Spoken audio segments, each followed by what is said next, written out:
Good morning प्यारे बच्चों, आप लोग का ओम परमांस स्टडी में स्वागत है। प्यारे बच्चों, हम लोग आज क्या पढ़ेंगे? फिजिक्स क्लास 9th का चैप्टर आपका है, सेकेंड टर्म का चैप्टर है आपका फ्लोटेशन। क्लास 9 फिजिक्स का सेकेंड टर्म्स का आपका चैप्टर क्या है? फ्लोटेशन। और फ्लोटेशन को हम लोग पढ़ेंगे। फ्लोटेशन होता क्या है? सबसे पहले काम फ्लोट, जो फ्लूट करे, क्या करे?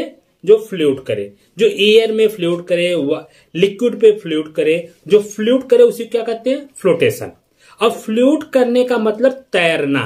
क्या होता है बेटा? तैरना। तो कोई भी ऑब्जेक्ट जब, जैसे मान लीजिए कि मार्कर है, हम इसको अगर पानी में डाल देंगे तो क्या करेगा? पानी के ऊपर तैरेगा। इसकी 2-3 कंडीशन हो सकती है। अगर कोई भी ऑब्जेक्ट पानी में डालेंगे तो हो सकता है कि वह ऊपर तैरे, या हो सकता है कि वो पानी के सरफेस के अंदर होकर के तैरे, थोड़ा बहुत दिखाई पड़े और पानी के अंदर हो जाए। हो सकता है कि ये पानी में डीप हो जाए। तो ये सारी कंडीशन हम इस चैप्टर में पढ़ेंगे। तो आइए इसको करते हैं। तो इसको करने के लिए हम लोग, हाँ प्यारे बच्चों, हम लोग बात कर रहे थे फ्लोटेशन की। तो फ्लोटेशन में आपको हम बताए, क्या बताए कि जो ऑब्जेक्ट क्या कर रहा है? फ्लोट कर रहा है। क्या कर रहा है? फ्लोट कर रहा है। अब ऑब्जेक्ट जब फ्लोट कर रहा है तो ये तो किस में हो सकता है? लिक्विड या गैस में। किस में हो सकता है? लिक्विड या गैस में। अब हम बात करते हैं यहां पे जो आपको टॉपिक पढ़ना है फ्लोटेशन में, क्या क्या टॉपिक पढ़ना है? Thrust, pressure, Archimedes principal, bouncy,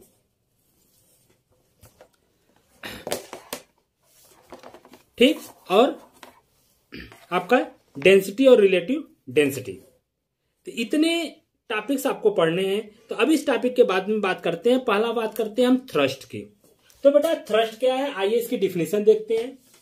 thrust, the total force exerted by the body perpendicular to the surface in downward direction is known as thrust.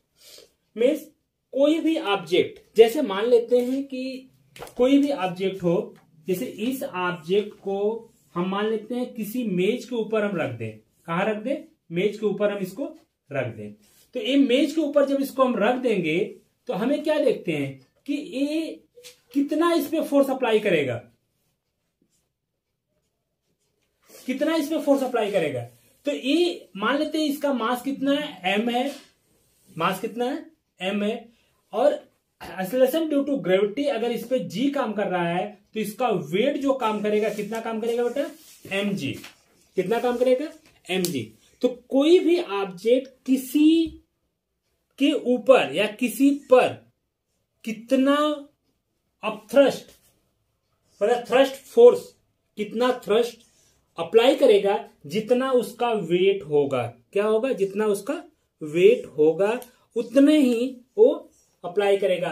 तो थ्रस्ट को हम F से डिनोट कर सकते हैं। किससे डिनोट कर सकते हैं? F से। थ्रस्ट को किससे डिनोट कर सकते हैं बेटा? थ्रस्ट को किससे डिनोट कर सकते हैं? F से। अगर हम बात करें कि कोई ऑब्जेक्ट ले लें, एग्जाम्पल के लिए कोई ऑब्जेक्ट ले लें, जैसे यही ऑब्जेक्ट है, इसका m इक्वल टू अगर हम 2 kg मान लें, कितना मान लें? 2 kg। कितना मान लें? m इक्वल टू क्या मान लें? 2 kg। तो m इक्वल टू अगर 2 kg है तो ये ऑब्जेक्ट किसी पे थ्रस्ट कितना फॉलो करेगा? थ्रस्ट कितना फॉलो करेगा? तो थ्रस्ट इक्वल टू आपको यहां क्या मिल जाएगा बेटा? थ्रस्ट, या थ्रस्ट को अगर हम F मान लेते हैं तो थ्रस्ट इक्वल टू क्या मिलेगा? Weight of the object. Thrust equal to क्या मिलेगा बेटा? वेट ऑफ द ऑब्जेक्ट या block. Weight of the object or block. आप इसको ऑब्जेक्ट का लीजिए या ब्लॉक का लीजिए, तो जितना इसका वेट होगा, क्या होगा? जितना इसका वेट होगा वही क्या करेगा? इस पे अपना थ्रस्ट फॉलो करेगा। हम इसको कह सकते हैं mg। क्या कह सकते हैं? mg तो यम यहाँ पे कितना है बेटा, आपको मालूम है कि m की वैल्यू 2 kg दिया हुआ है और g की वैल्यू कितनी होती है 9.8 मीटर पर सेकेंड स्क्वायर। तो वैल्यू पुट कर दीजिए 2 इंटू 9.8, इतना क्या हो जाएगा बोलो, इसका मल्टीप्लाई कर लेंगे, तो मल्टीप्लाई करेंगे तो कितना होगा 19.6 न्यूटन। क्या होगा 6 न्यूटन। अब आप कह सकते हैं कि सर ये जो mg है, ये mg क्या है मेरा, ये फोर्स ही है। mg क्या है, ये फोर्स ही है मीन्स। तो यूनिट ऑफ, हम थ्रस्ट की बात करेंगे तो यूनिट ऑफ थ्रस्ट क्या हो गया बेटा आपका न्यूटन। जैसे आपको मालूम है कि फोर्स की यूनिट क्या होती है, फोर्स की यूनिट कह लीजिए कि यूनिट ऑफ फोर्स क्या होता है बेटा न्यूटन। सेम वैसे ही कह सकते हैं कि यूनिट ऑफ थ्रस्ट क्या होगा बेटा, ये भी क्या होगा न्यूटन। यह किस सिस्टम में होगा बेटा, MKS और SI सिस्टम में। किसमें होगा, MKS और SI सिस्टम। अगर हम इसकी बात करें कि CGS में क्या होगा, unit of thrust in CGS, तो बेटा क्या हो जाएगा डाइन। क्या हो जाएगा डाइन। किस सिस्टम में, CGS सिस्टम में इसकी यूनिट क्या हो जाएगी बेटा डाइन। ठीक। अब नेक्स्ट पॉइंट हम बात करते हैं प्रेशर की। हाँ प्यारे बच्चों, तो हम लोग बात कर रहे थे किसकी, प्रेशर की। तो प्रेशर है क्या, जैसे हाँ आपने सीट पे बैठे हैं, सीट पे प्रेशर दिए, क्या दिए प्रेशर दिए। अब प्रेशर कितनी एरिया कवर कर रहा है, जैसे आप पेन लेते हैं अपने कॉपी पे या बुक पे उसको दबाते हैं तो कितनी एरिया कवर करता है, या आप अपने हथेली से आप कहीं प्रेशर दीजिए कितनी एरिया लेता है। तो अब एरिया, प्रेशर कितना प्रेशर होगा। हम अगर प्रेशर की बात करें तो प्रेशर का डिफिनीशन, आपका समय बचने के लिए बेटा डिफिनीशन हम पहले से लिख चुके हैं।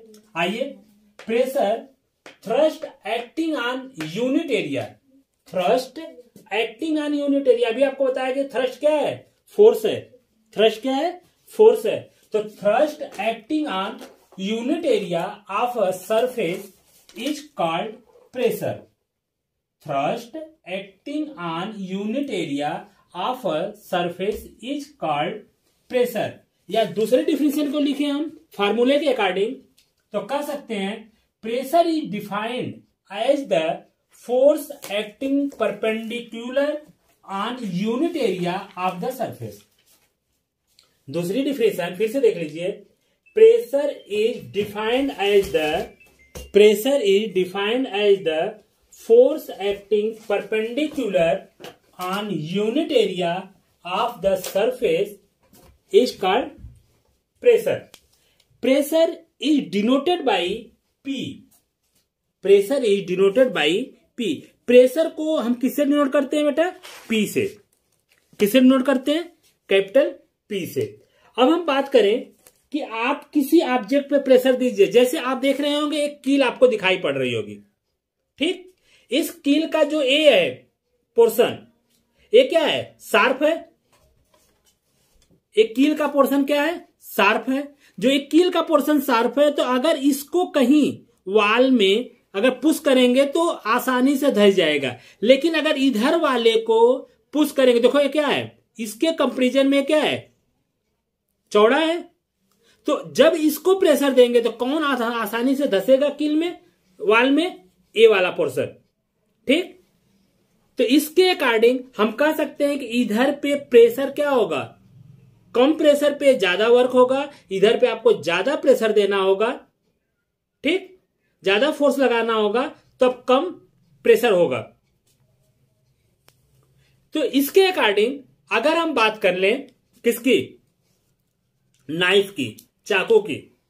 आप चाकू देखते हैं, जब मम्मी, भाभी, दीदी कोई भी जब सब्जी काटती हैं तो चाकू अगर शार्प होगा, मतलब चाकू तेज होगा, मतलब चाकू में धार होगी, तब वो आसानी से आपकी सब्जी क्या होती है, कट जाती है, आसानी से आपकी सब्जी क्या होती है, कट जाती है। और जब वही चाकू में धार नहीं होती है, तेज नहीं होता, तो सब्जी आसानी से नहीं कटती है। मतलब जब आसानी से कट जाती है, कहने का मतलब कि उसमें क्या है, वो बहुत शार्प है, बहुत तेज है, और वो आसानी से कट जाता है। उसके एरिया क्या होती है, कम होती है। तो हम एक कह सकते हैं बेटा कि P किस पे डिपेंड करता है, उसकी एरिया पे। एरिया जब कम होगी तो प्रेशर ज्यादा होगा, एरिया जब ज्यादा होगी तो प्रेशर क्या होगा, कम होगा। आइए फार्मूले को यूज करते हैं। तो प्रेशर का formula, pressure P equal to force F by area A। Force F by area A।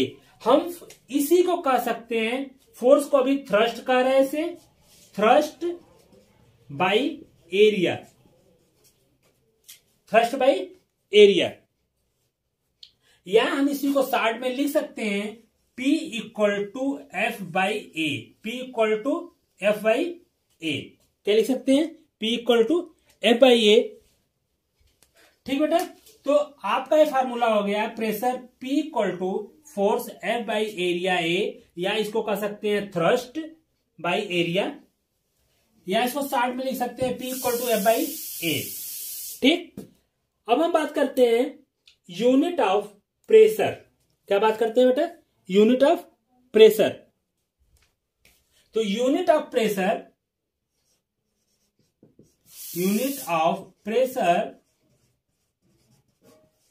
P equal to unit of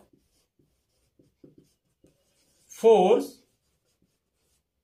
F by unit of area A। ठीक बेटा, unit of force, unit of pressure equal to unit of force F by unit of area A। तो बेटा unit of force, force की अगर unit लिखेंगे तो क्या होता है, न्यूटन। क्या होता है बेटा, न्यूटन। और एरिया की यूनिट क्या होती है, मीटर स्क्वायर। क्या होता है बेटा, मीटर स्क्वायर। तो प्रेशर की यूनिट आपकी क्या हो गई, न्यूटन पर मीटर स्क्वायर। क्या हो गया, इसको आर लिख सकते हैं, न्यूटन पर मीटर स्क्वायर। कोई प्रॉब्लम। इसको हम पास्कल के नाम से जानते हैं। क्या कहते हैं बेटा, पास्कल। PA शार्ट में लिखते हैं, इसको हम पास्कल भी कहते हैं। क्या कहते हैं, पास्कल। क्या कहते हैं बेटा, पास्कल। यूनिट ऑफ प्रेशर की यूनिट क्या होगी बेटा, न्यूटन पर मीटर स्क्वायर, या ऐसे भी लिख सकते हैं न्यूटन पर मीटर स्क्वायर, और इसको ऐसे भी लिख सकते हैं न्यूटन पर मीटर स्क्वायर। ठीक, इसको हम क्या कहते हैं बेटा, पास्कल। यह किस सिस्टम में होता है, ये जान जाइए कि यह किस सिस्टम में है। तो बेटा ये है MKSRSI सिस्टम। किसमें बेटा, MKSRSI सिस्टम में। ये सारे हम लोग पढ़ रहे हैं। ठीक, तो बेटा यहां तक नोट कर लीजिए, फिर आगे देखते हैं।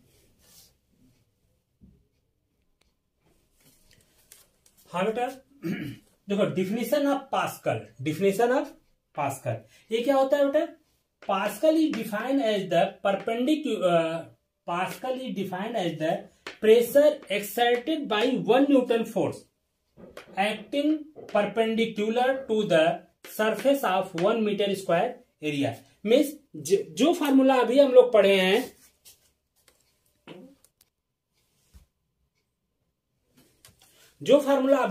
हैं, कि pressure P equal to F by A. Pressure P equal to बेटा F बाई ए। तो इसका फार्मूला अभी आपको बताया, इसकी यूनिट न्यूटन पर मीटर स्क्वायर। ठीक, अगर इसमें हम लेट कर लें इस फार्मूले के अकॉर्डिंग कि F इक्वल टू, लेट कर लें कि F equal to 1 newton, F equal to 1 newton and A equal to 1 metre square. A equal to 1 metre square.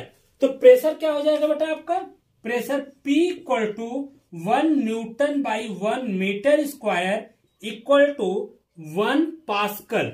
क्या हो जाएगा बेटा, 1 पास्कल। क्या हो जाएगा, 1 पास्कल। तो यही यहां कहा जा रहा है बेटा कि pascal is defined as the pressure exerted by 1 newton force. जब किसी ऑब्जेक्ट पे हम 1 न्यूटन का फोर्स अप्लाई कर रहे हैं, करा acting perpendicular to the surface of 1 metre square. अगर वो ऑब्जेक्ट उसकी एरिया 1 मीटर स्क्वायर है तो उस पर लगने वाला प्रेशर जो होगा 1 पास्कल के क्या होगा बेटा, इक्वल होगा। ठीक।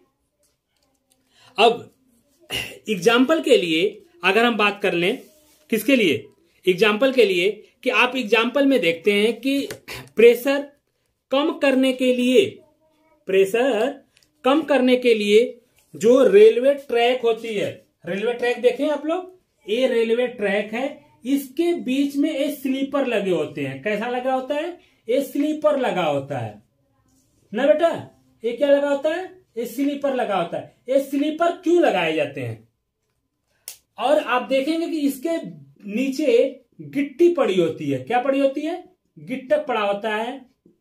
ठीक। तो ये गिट्टक क्यों पड़े होते हैं, कभी आपने सोचा है, कभी आपने सोचा है कि जो रेलवे ट्रैक है, रेलवे ट्रैक में ये स्लीपर जो छोटे छोटे लगाए गए हैं, सीमेंटेड हो सकते हैं, लकड़ी के हो सकते हैं, लोहे के हो सकते हैं, आप देखते हैं। तो और ये भी जो रखा जाता है, ये गिट्टक के ऊपर रखा जाता है। क्या वो सीमेंटेड करके नहीं रखा जा सकता, तो नहीं रखा जा सकता। क्यों नहीं रखा जा सकता बेटा, क्योंकि ये जब गिट्टक होगा, जब ट्रेन उस पे से क्या करती है, चलती है, जब ट्रेन उस पे से चलती है तो ये क्या करता है, वाइब्रेट करता है। ठीक है। और जब ट्रेन चलती है तो आप देखते हैं कि ट्रेन किसकी बनी है, लोहे की, और ट्रेन का वजन बहुत ज्यादा होता है, जिसके वजह से यह स्लीपर लगे होते हैं कि इस रेलवे ट्रैक, ये स्लीपर क्या करे, इसके वेट को कंटिन्यू डिवाइड करता रहे, कंटिन्यू क्या करता रहे, डिवाइड करता रहे, जिससे इस पे बहुत ज्यादा प्रेशर नहीं पड़ेगा और ये दबेगा नहीं, ये टूटेगा नहीं। इसलिए रेलवे ट्रैक के नीचे आप देखेंगे कि गिट्टक पड़े होते हैं, पत्थर के छोटे छोटे टुकड़े होते हैं, और उसके ऊपर ये स्लीपर रखे होते हैं, उसके ऊपर रेलवे ट्रैक रखी जाती है। नेक्स्ट एग्जांपल की अगर हम बात करें तो a sharp knife is more effective in cutting the object than a blunt knife। मतलब a sharp knife is more effective in cutting the objects than a blunt knife। मतलब शार्प नाइफ जो होती है, शार्प नाइफ का मतलब जो तेज धार वाली चाकू होती है, वो ब्लंट नाइफ मतलब जो तेज धार वाली चाकू नहीं है, उसके अकॉर्डिंग वो क्या करती है, सब्जी को आसानी से काट सकती है। क्या कर सकती है, काट सकती है। नेक्स्ट के लिए अगर हम बात करें तो आप देखते हैं क्या, अगर हम बात करें रेस के लिए, रेस के लिए बात करें तो अगर रेगिस्तान में, कहां पे, रेगिस्तान में, रेगिस्तान जहां बालू का क्या होता है, झुंड होता है या बालू होते हैं मैक्सिमम, अगर वहां पर रेस करा दिया जाए, किसका बोलो, घोड़े का और कैमल, ऊंट का, हार्स और कैमल का, अगर रेस करा दिया जाए तो कौन जीतेगा, इमेजिन करके बताइए कि कौन जीतेगा, हार्स या कैमल। तो बेटा अगर हम इस रोड पे हार्स और कैमल का रेस कराएंगे तो यहां तो 100% है कि हार्स जीतेगा, लेकिन जब उस डिजर्ट एरिया में, मतलब उस बालू की एरिया में, रेगिस्तान में, हम जब वहां पे कैमल और हार्स को क्या कराते हैं, रेस कराते हैं, तो वहां पे देखते हैं कि कैमल जीतता है, हार्स नहीं जीतता।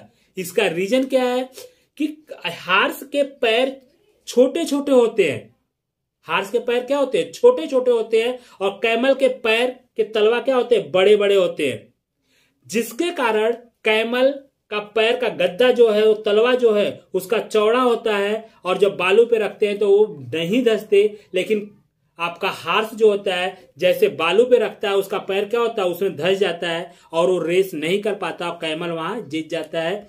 इसीलिए लोग कहते हैं कैमल को क्या, रेगिस्तान का जहाज।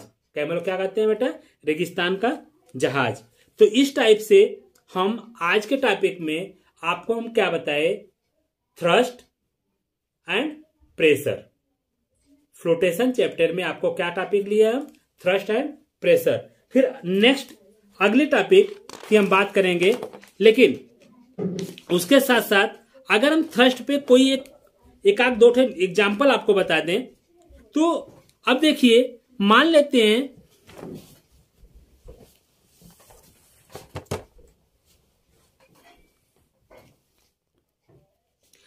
हाँ बेटा, आइए एक न्यूमेरिकल देखते हैं थ्रस्ट एंड प्रेशर पे।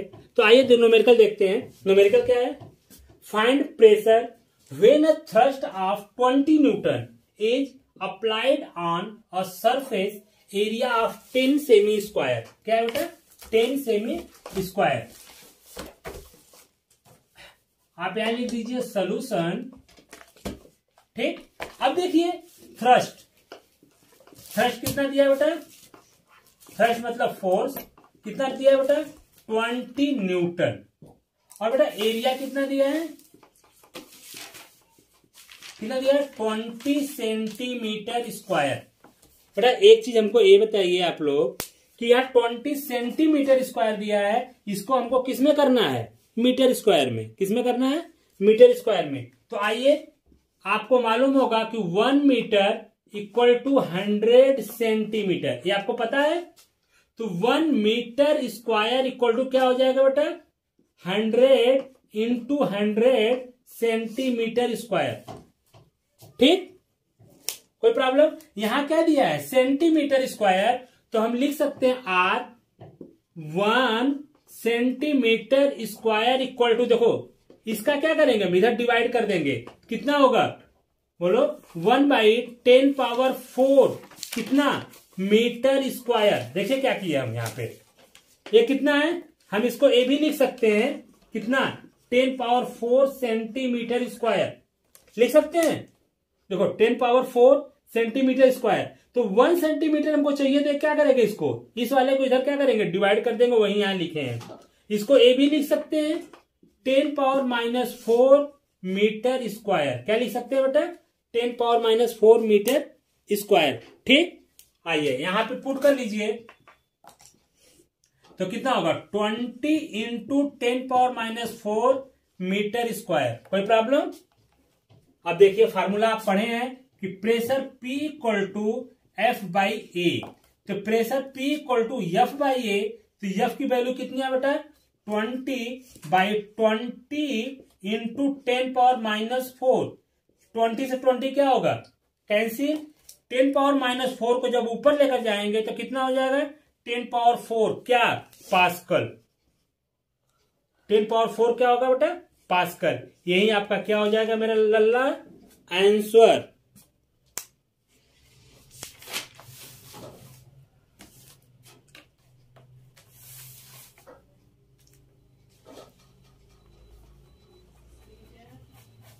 सॉरी, हम यहां पे क्या लिखे हैं, 10। क्या लिखे हैं बेटा, 10। तो यहां पे आपका क्या होगा, 10 हो जाएगा, फिर 20 लिख रहे हैं, यहां पे 10 होगा, तो यहां पे क्या होगा बेटा, 10 होगा। यहां पे क्या होगा, 10 होगा। तो इसको कट करेंगे तो कितना आएगा, 2। तो यहां पे कितना हो जाएगा बेटा आपका, 2 इंटू 10⁻⁴, 2 इंटू 10⁻⁴ पास्कल। क्या होगा बेटा, 2 इंटू 10⁻⁴ पास्कल के इक्वल होगा। तो आपका आंसर क्या हो गया मेरे बेटा, 2 इंटू 10⁻⁴। यहां देखिए हम गलती से, क्योंकि यहाँ 20 लिखे थे, गलती से यहाँ 20 लिखा गया था। अगर 20 करेंगे तो यहां पे आपको 20 करना होगा। ठीक, इसके अकॉर्डिंग आप कर डालिए। फिर मिलते हैं अगले वीडियो में। बाय बाय बेटा।